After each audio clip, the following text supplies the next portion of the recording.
First of all, I guess Father Oleg Kindi has already introduced you to somehow in the rough stages to how Ukrainian confessions came to their being. It's a very difficult matter because religious map of Ukraine, it's mosaic. It's not very simple, but it's very fragmented, very interrelated. And it's difficult for some foreigner to understand. Even for us, it's sometimes difficult to understand how they are dealing with one another. But still, we will try to put some milestones in our vision. Okay. The motto of this my paper will be mosaic, because Ukrainian map is mosaic. In order to remember somehow, just in small steps, the history of our denominations, we've got to turn back. I just put only milestones, not whole history, because it's too difficult to remember everything in one lecture to give the students. Just few dates. If you remember, the medieval state Rus of Kiev, the name itself it's something difficult, because, okay, Rus of Kiev has been baptized in 988. So Ukrainian Church came to existence. Then another date, which is very important for our understanding, is 1240, 13th century, invasion of Mongols into this Kievan state, into this Rus of Kiev, and the destruction of this state, which has never recorded its power again. So since that time, the church follows politics. Politics are, since that time for our lands, are very dramatic and very complicated, and the church followed this split, this division. But now we are living this date, and we are coming to the date 1596, when this church that has been formed here in our lands, its name was Metropolitanate of Kiev. It was dependent under the umbrella of Constantinople Patriarchate. And until the 16th century, there was accumulation of so many problems inside in the church life.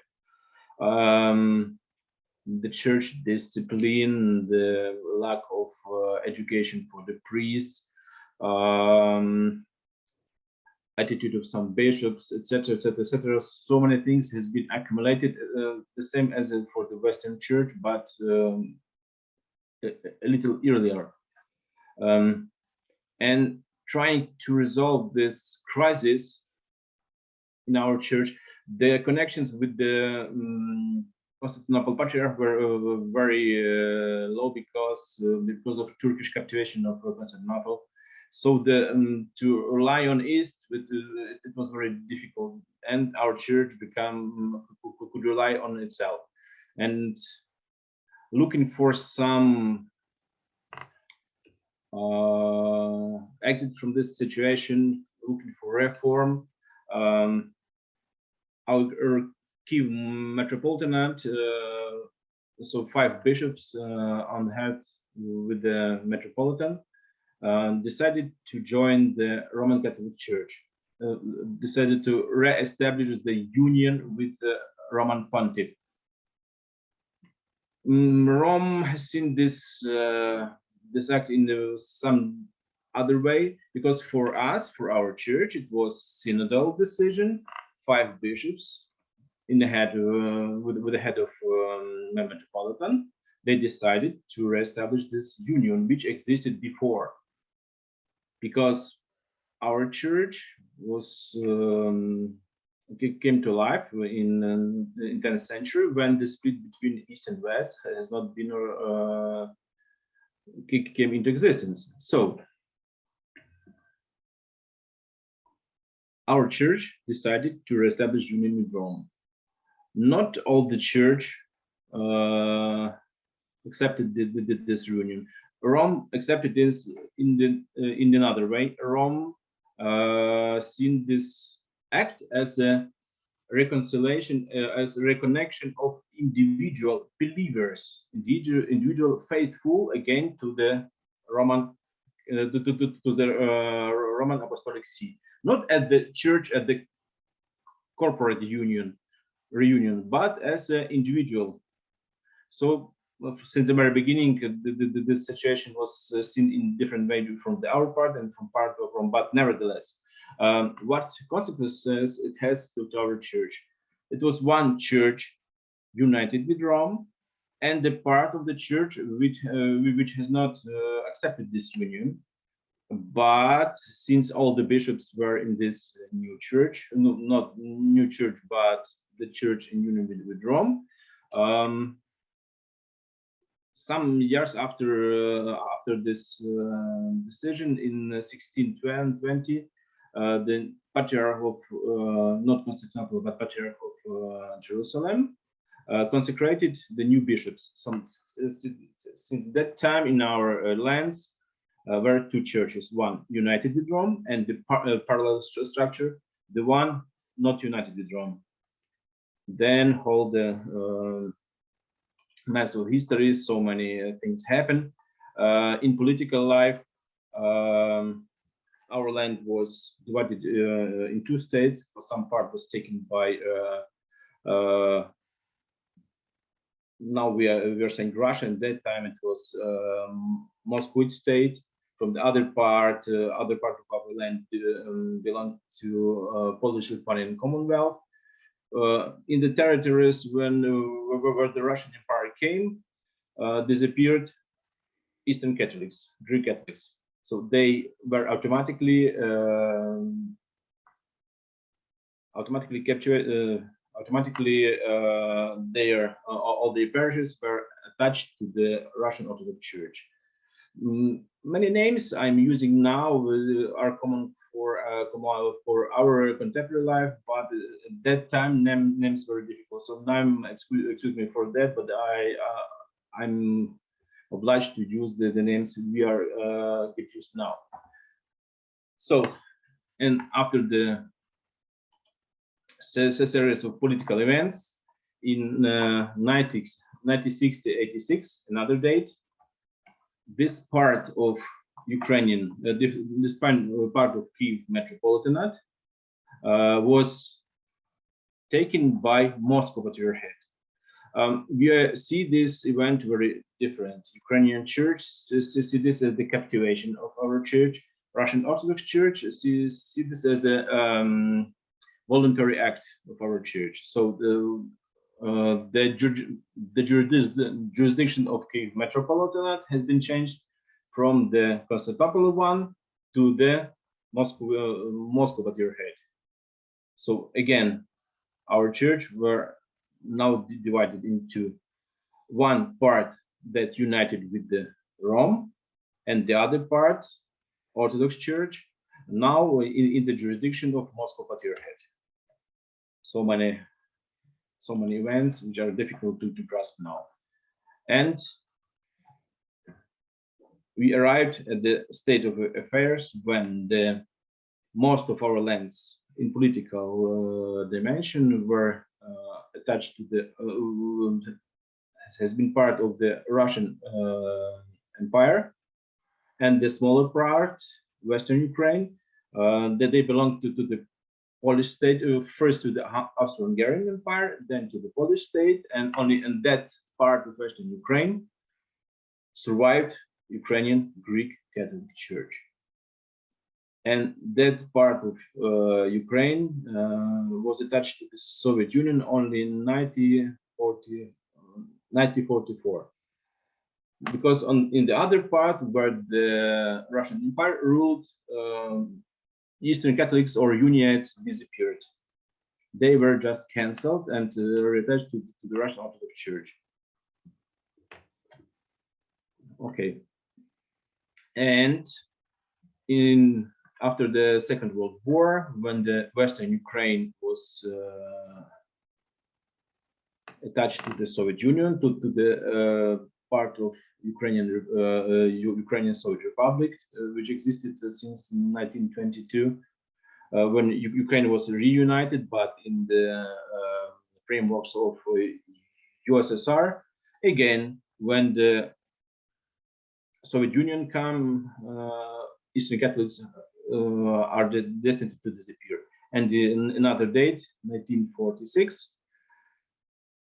the state is organizing sort of council, trying to give it the shape that this voluntary act of Ukrainian Eastern Catholic faithful to be reunited with Russian Orthodox Church. Why I'm saying it was artificial act, because now historian says that it was 1946, so-called pseudo synod. We call it pseudo synod. Russian Orthodox Church continues to call it just synod, considering it as a legal act. But still, why are we calling it pseudo synod? Because all the bishops refused to take part in this act, and all of them, on the head with their metropolitan, were put to the prison, to Siberia, etc. Some of them died soon in the prison. So all our bishops were arrested, and with the help of KGB, they managed to gather half of the priests, and it was given the shape of the legal act. They voted, to return into Russian Orthodox Church, excuse me. And since that time, there were so many priests, maybe half of priests who subscribed this reunification, so-called reunification with the Russian Orthodox Church, and another part which has not signed it. All those priests who refused to sign this act were imprisoned, and they did different terms, like 10 years of Siberia, 25 years of Siberia, etc., etc. But they another part became Orthodox, and since that time, Ukrainian Greek Catholic Church existed only in the clandestine state. So legally it was prohibited, and legally it does not exist. It continued to exist in the diaspora, in Rome, in the United States, in Canada, in Western Europe, in Australia, in Argentina, in Brazil, but not in Ukraine, in the motherland. Since that time, there were a few priests which were returning from the prisons. There were some nuns living common life in the working in the in some places like hospitals, etc., etc. And those priests were serving as a clandestine priests. KGB watched them. Some of them were put to prison again, etc., etc. But the church had some sort of life, difficult life, but still. And now we arriving to the another dates, the end of 18th, beginning of 19th, crawl of Soviet Union. So in the political life of our territory are coming very rapid and unexpected changes. I remember all of them because I was at the end of the school, so I was part of all of those events. So when the Soviet Union was strong, so all the religion was under control, and Ukrainian Greek Catholics could exist in the clandestine state, but still over the under the oversee of KGB structures. But the more political state maybe become more weaker, the weaker was the control. And at the end of 19th, there were an organization which tried to legalize Ukrainian Greek Catholic Church, and they started to serve the liturgies, not in the churches, because all the church buildings now at that time belonged to the Russian Orthodox Church, but still they serve the liturgies outside in the churchyard, etc., etc. And then everything has changed after the meeting of the contemporary president of USSR, Mikhail Gorbachev, with the Pope John Paul II. And after that time, Pope has convinced president to let Eastern Catholics or Greek Catholics to be legalized. And it was a difficult time because, yes, they were led to find for the to ask for the legalization of their parishes, but there were no church buildings, and so many Eastern Catholics or Greek Catholics wanted to reappropriate their churches, but the part of the faithful in Western Ukraine, which used to be Greek Catholics, decided to remain Orthodox. And the situation was difficult because in the same village the community could be divided into jurisdictions. One desiring to be Greek Catholics, to return to be Greek Catholics, and another part of the community decided to remain Orthodox. And the one church building. There were so many conflicts at that time. Some of them were decided to have two liturgies for Eastern Catholics and for Orthodox, but so many battles, so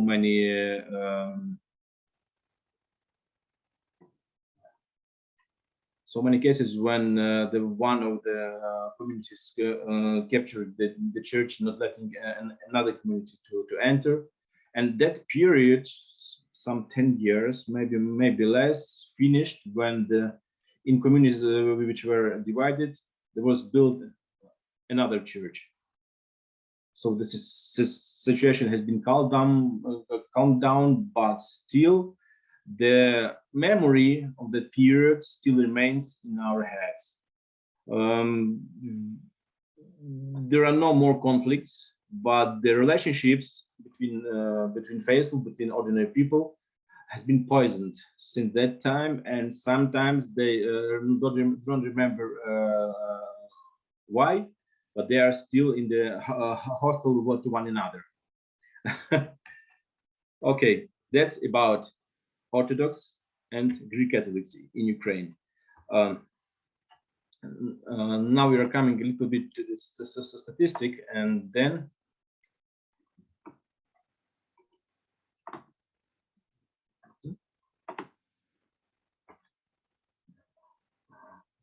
we got sort of new statistic from 2020, because after 2020 all of us have very different life. We do not think about very big academic projects like the 2000 before, because since the 2020 came COVID, now came the war, and our life has been changed very rapidly, and now we are thinking about so many other things. And just to call the numbers, to the Orthodoxy in Ukraine belongs 62%. That's from the 2020. Roman Catholics 1.2%. Greek Catholics 9.6%. Protestants altogether just 1.5%. Just Judaism 0.1%, Islam 0.5%. So all other beliefs and denominations are very small. So Orthodoxy in Ukraine it's represented by two very big denominations: Ukrainian Orthodox Church and Orthodox Church of Ukraine. Just change some words, and there is another church. But they differ much. I guess Father Oleg has been introduced you into this situation or not? Tell me, please. We are leaving the history, and since now we are talking only about the contemporary situation. Who can tell me? No lecturer, no lecturer before has spoken about that. Okay. Ukrainian Orthodoxy is now represented by two big denominations. One of them, Ukrainian Orthodox Church, which used to be attributed as a Moscow Patriarchate, which used to be part of Russian Orthodox Church. I'm saying used to be because since the war, so many things have changed for that confession. So the war has been like a watershed for the Ukrainian Orthodox Church of ex-Moscow Patriarchate. Another confession, Orthodox Church of Ukraine. It's formed not so much time ago, in 2019. It's formed by two Ukrainian Orthodox churches. Not to confuse you, I won't get into details, but still, in Ukraine existed two independent, two Orthodox churches not recognized by the World Orthodoxy. So-called, they were called schismatics or not recognized. I don't get into details, so it will be difficult to understand, but still. In 2019, for all those two churches, which has united, it was given because before that time, before 2019, they existed in the so-called illegal state. Illegal, I mean, for the world Orthodoxy, world Christianity, not for our state. Their legal status in Ukraine was in order. But Ukrainian Orthodox Church in 2019 has been granted Tomos of autocephaly from the part of Constantinople Patriarch, and in this way it was introduced into world Christianity, into world Orthodoxy. Not process of reception of that act is still ongoing. Only four Orthodox churches recognized it. I am touching here a very nervous situation. Okay, I'll explain later. So, one Orthodox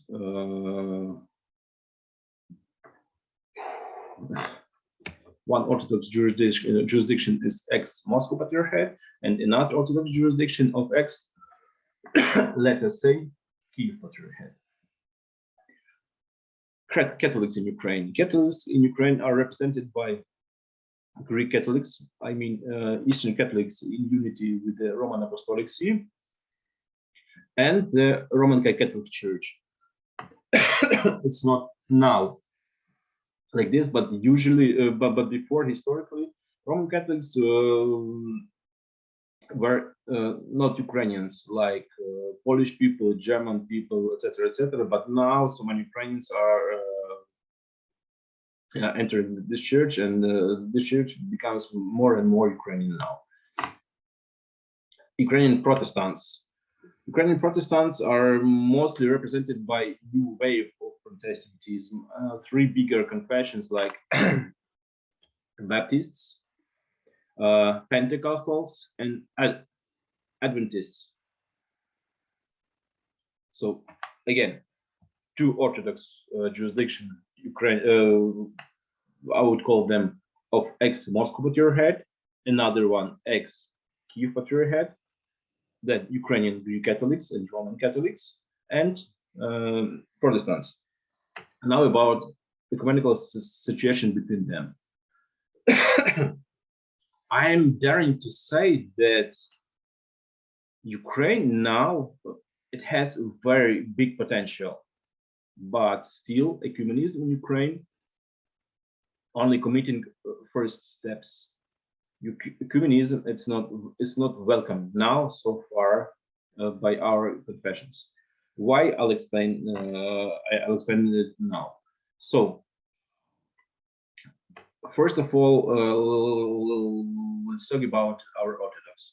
Ukrainian Orthodox Church, that which took part of Moscow, was part of Moscow Patriarchate. It has not done any independent politics in the ecumenism, just as a part of Moscow Patriarchate, because Russian Orthodox Church had so many ecumenical ties. It was represented in all the ecumenical international forums.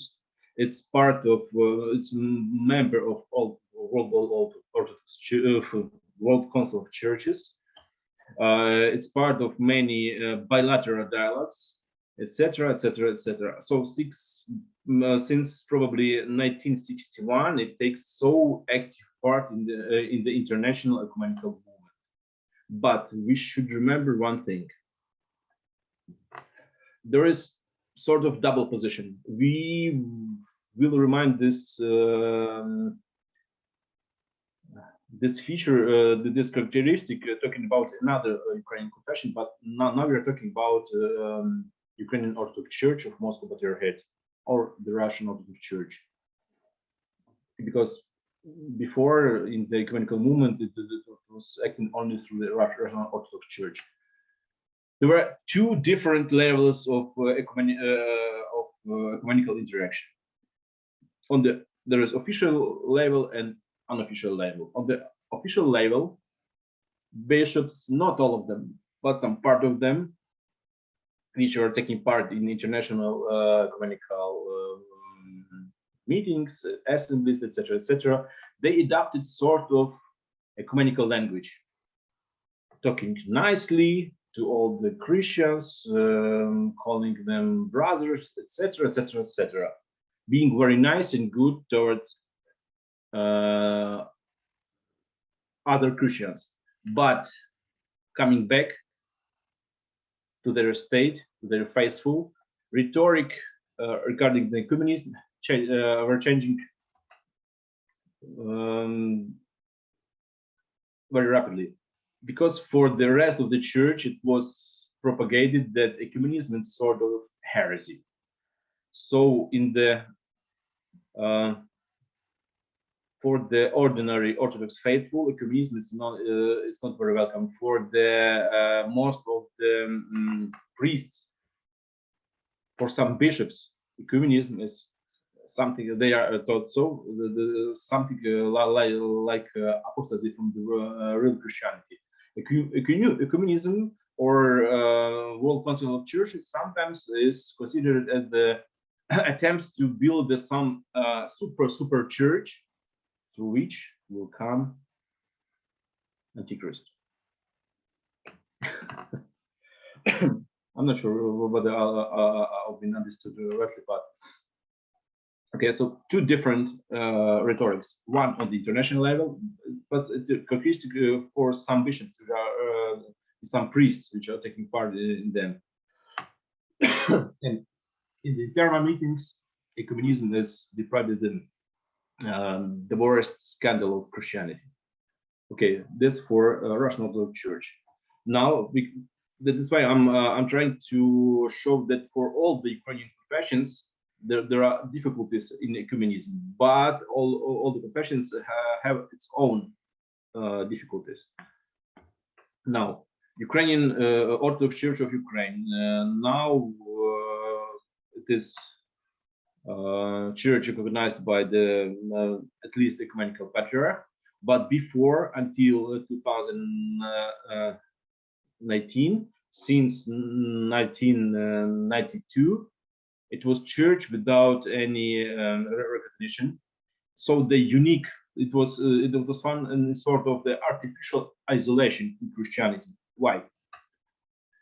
Because being all the Christianity pay attention to what Moscow says. If Moscow says that they are schismatics, so it was formed this situation many years ago. So all the Christian world looks at the church through their prism, the prism of Moscow Patriarchate. So no relation with them. So Catholics, it was not any attempt to build a dialogue with the Kiev Patriarchate from the part of the Catholic Church. From the part of Moscow Patriarchate, there was nothing like dialogue. And the only part which tried to talk with the Kiev Patriarchate was were Ukrainian Greek Catholics. So the unique confession with whom they were talking, having some relations, were Ukrainian Greek Catholics. Now, since the Thomas 2019, the situation has been changed. This church now is trying to get from this isolation, trying to knock to the door of official Catholic Orthodox dialogue, joint international commission. They're trying to be the part of world Orthodox churches, not without success, because now, as you remember, there's supposed to be 13 World Assembly of General Assembly of World Council of Churches. It's supposed to be in German, in Karlsruhe, and there will be some representatives, official representatives from the Ukrainian, from the Orthodox Church of Ukraine. So this church is entering now into the ecumenical dialogue, into the international structures, etc., etc. Only first steps, but I guess it has so many, so much potential in it. Okay, so Ukrainian Greek Catholics, what about them? They have some sort of problems with the ecumenical movement, with ecumenism, because since 1946 until end of beginning of 19th, they were in Ukraine in the clandestine state. So the communication with the Roman Apostolic, communication with the world Catholicism, with the world Christianity was interrupted. So nothing, no information about Second Vatican Council, no information about ecumenism. So this church lived its life like in the pre-Second World War period. Triumphant Catholicism. We Catholics are the only church. If you remember, when the world ecumenical movement started to do the first steps in the beginning of 20th century, when there were conferences of movement Faith and Order, movement Work and Life, world missionary conferences. So many Catholics wanted to join this movement. So many of them on the private level joined this movement, and Roman Apostolic See was obliged to give some answer what to do with ecumenism. And in 1928, it was issued an encyclical by Pope Pius XI with the strange name Mortalium Animos, Dead Souls, in which it was frankly said that everyone who wants unity of the churches, who wants to re-establish the unity of the churches, please came to us, to your mother church, because we, Catholic Church, has not lost this unity, never. Okay, so this was the attitude of the Catholic Church regarding the ecumenical movement, and with that spirit, Ukrainian Greek Orthodox Church lasted in Ukraine, because in diaspora, in our diaspora, they were in course of all the information regarding the Second Vatican Council, etc., etc. But the church in Ukraine was living be in the spirit of pre-Second World War situation, when the communism was not welcomed yet. And until now, I'm daring to say that for the very big part of Ukrainian Greek Catholic Church, not very big part, because I see this situation in dynamic, and dynamic is very positive. But so many people still, for so many faithful of Ukrainian Orthodox Church, Second World Council has not come, because they didn't know anything about it. But that's our Greek Catholic problem. And another things, after this period of end of 18th, beginning of 19th, all this conflict regarding the church buildings, our historical memory is burdened also with that thing, with those conflicts with the Orthodox. So, and another things, that's for the regarding our hierarchy. This took place in the starting from the years of 1960s, when under the pontificate of Giovanni XXIII, so Pope John XXIII, the good Pope, or the Papa Buono, like Italians used to say, started the initiative of so-called it's been named as a Ostpolitik. It was initiative from the part of Catholic Church to establish some contacts with the Soviet rule, with the Russian Orthodox Church, not recording about Ukrainian Greek Catholic Church, which is prohibited and which lives in the Protestant state. So we Greek Catholics felt sort of betrayed, because so many cardinals, like Cardinal Bea, Cardinal Agostino Casaroli, took part in so many meetings with the representatives of Russian Orthodox Church, and not even mentioned about Ukrainian Greek Catholic Church, which is prohibited in the USSR. So our church hierarchy took this situation very badly. So the memory of this Ostpolitik also imprints on the our not for all of us, but from the, regarding our attitude to the ecumenism. Because sometimes we see this ecumenical movement, especially between Russian Orthodox Church and the Roman Apostolic See, as the sort of betrayal of Eastern Catholics. Okay. Now about Ukrainian Protestants. They have their own problems. Those three denominations, which I reminded before, Ukrainian Baptists, Ukrainian Adventist Church, and Ukrainian Pentecostals, they are representatives of the new wave of the Protestantism. We have a very small percentage of persons of so-called old Protestants, like Lutherans, like Anglicans, like Reformed, very small percentage, but most of them, which to take their origin from the Ukrainian immigrants, which were going to the United States, they became the members of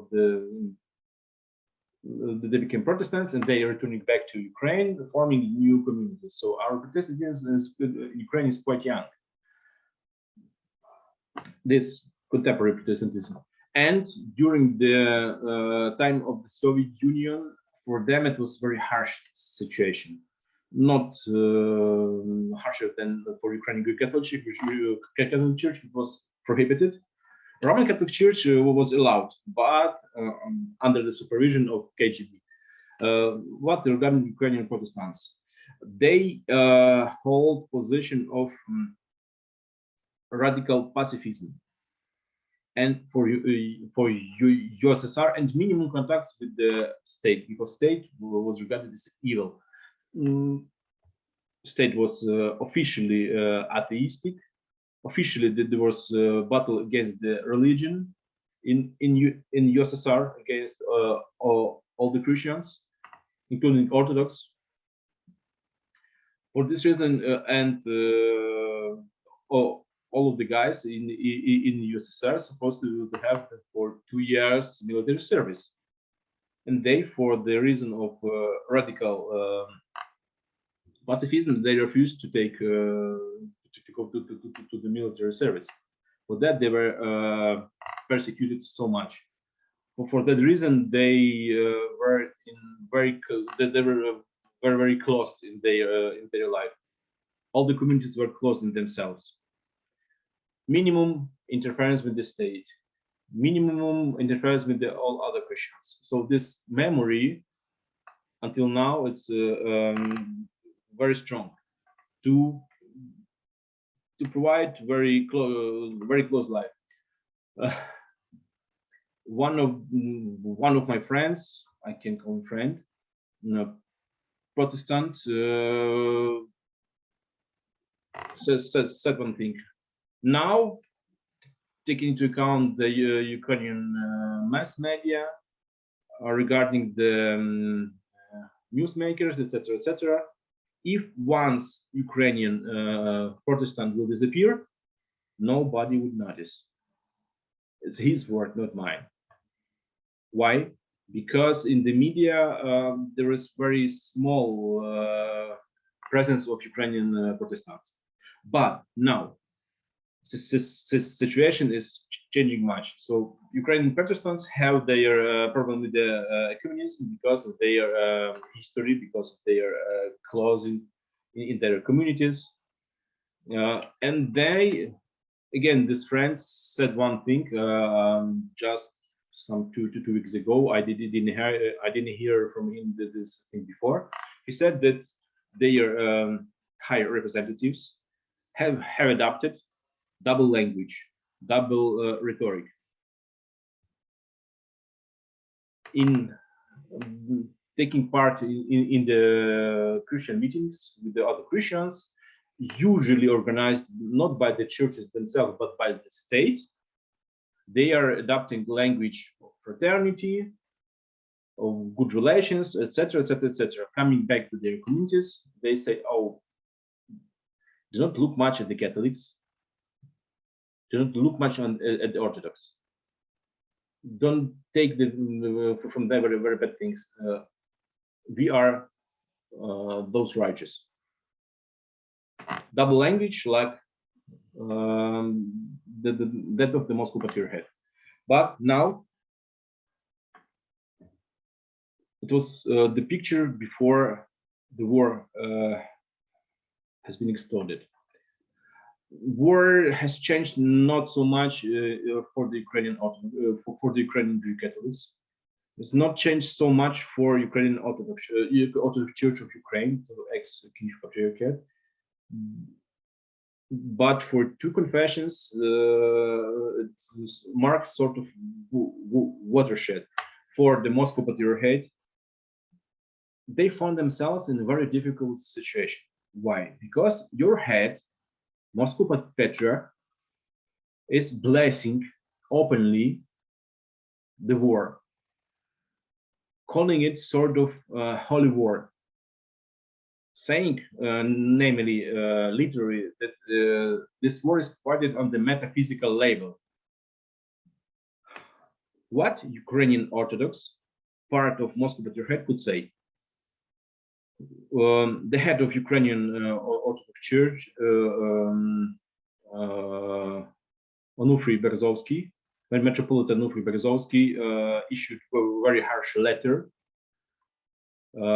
calling the things by their name. And some bishops were in favor of that, some bishops not.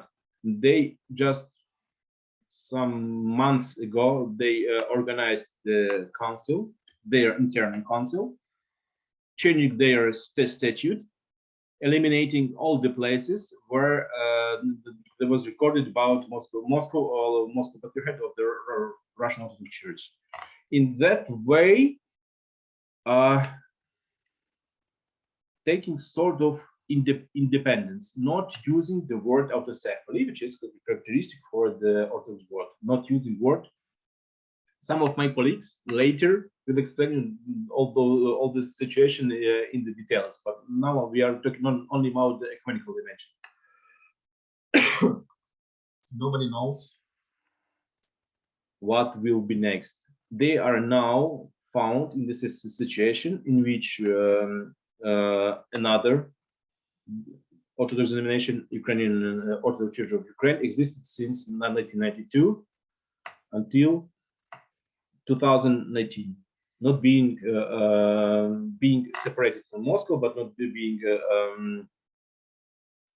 recognized by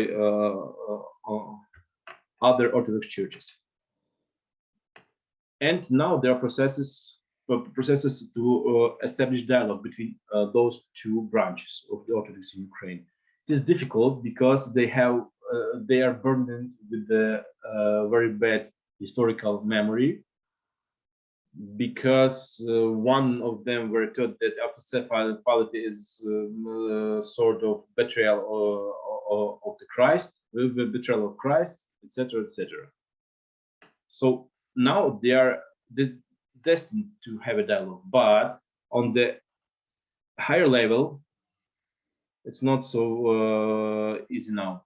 But among on the grassroots, yesterday it was meeting in the Holy Sophia in Kyiv, in the old historical cathedral, meeting of the priests. And now there are so many initiatives, but only among priests, to seek the unification of the church, to have the one Orthodox, one and unique Orthodox Church in Ukraine. But for the ex-Moscow Patriarchate, there are so many difficulties, because not all the bishops are pro autocephality. Some of them are still recording their liturgies, Patriarch of Moscow. So there are internal problems of the church which allows them to establish dialogue on an official level, but things are changing rapidly.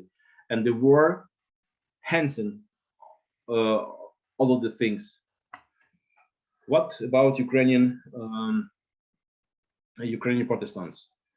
Many of them, before the war, before the period of Ukrainian independence, because we cannot talk only about the war which has started in the 24th of February. The war has started from 2014, not in a big scale, not on the full territory of Ukraine, but still it was war. And since that time, for Ukrainian, since the revolution of dignity, which was called like this, when pro-Russian president Yanukovych was expelled from Ukraine, Ukrainian Protestants started to think about another things. They were not very much in favor of patriotism before. They had so many ties with Russia. They had so many people serving here in Ukraine and in Russia. There were so many of Ukrainian Protestant churches were Russian speaking. So many books were in Russian. So many services were in Russian. So this tie was very sensitive. And since 2014, they started to change their mind. And this war only launched this process more rapid. They stay now, in many respects, on the patriotic position. One thing which is very revolutionary for them, so many young Protestants are going to the military service, voluntary, and no one judge them. I mean from the internal, by their own church. So many of them are going to take part in the war. But Ukrainian Protestants, which are not going to the military service, they launch so many projects of caritative service. taking care of the refugees, taking care of the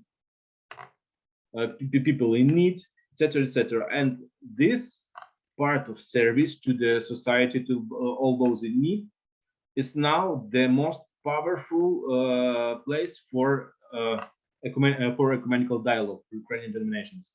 Orthodox, Greek Catholics, Roman Catholics, Protestants are now collaborating, establishing common projects for the service of society, which is in dire need now.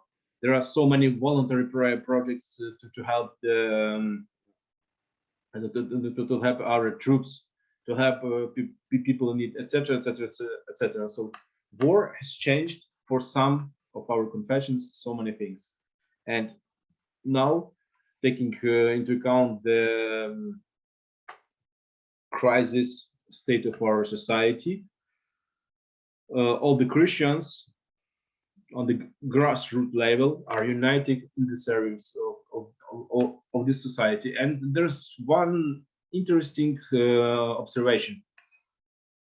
It happened in the during the Revolution of Dignity in 2014, and now we can see the same thing. When the people on the common level, on the grassroots level, are easily coming into unity, especially serving the society, than the hierarchy. Because hierarchy, that's my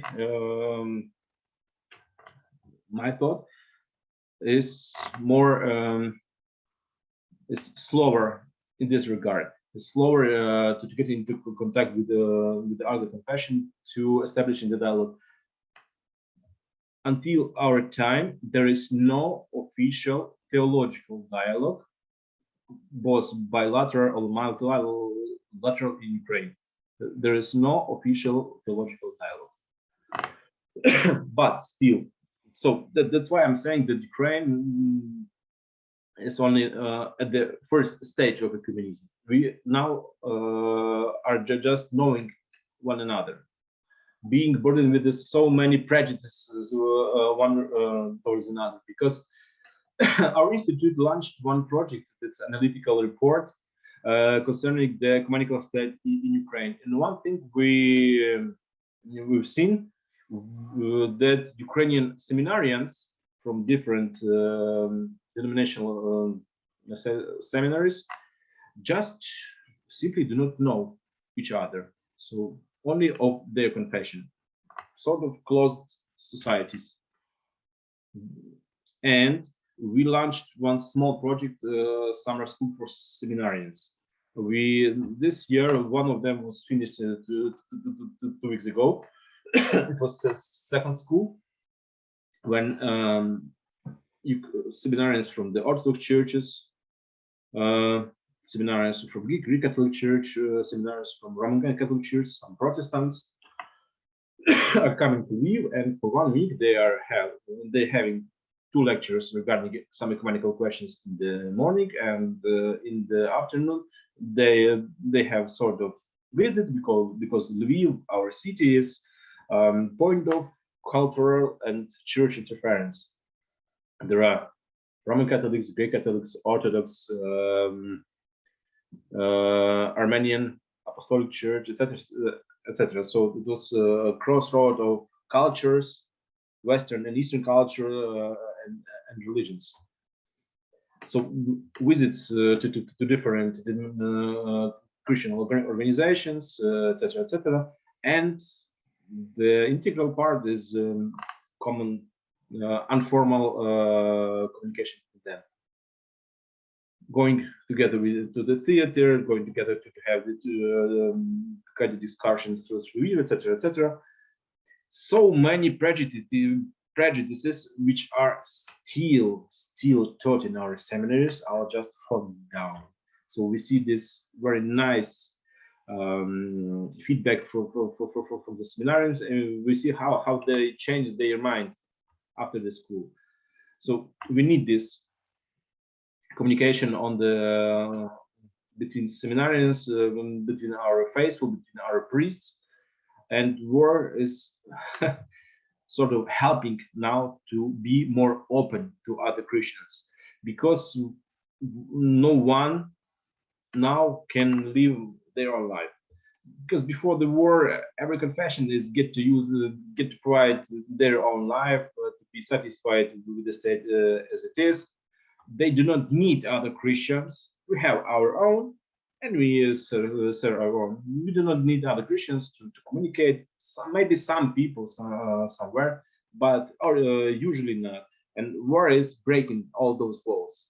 I forgot one thing. Ukraine has the organization, All Ukrainian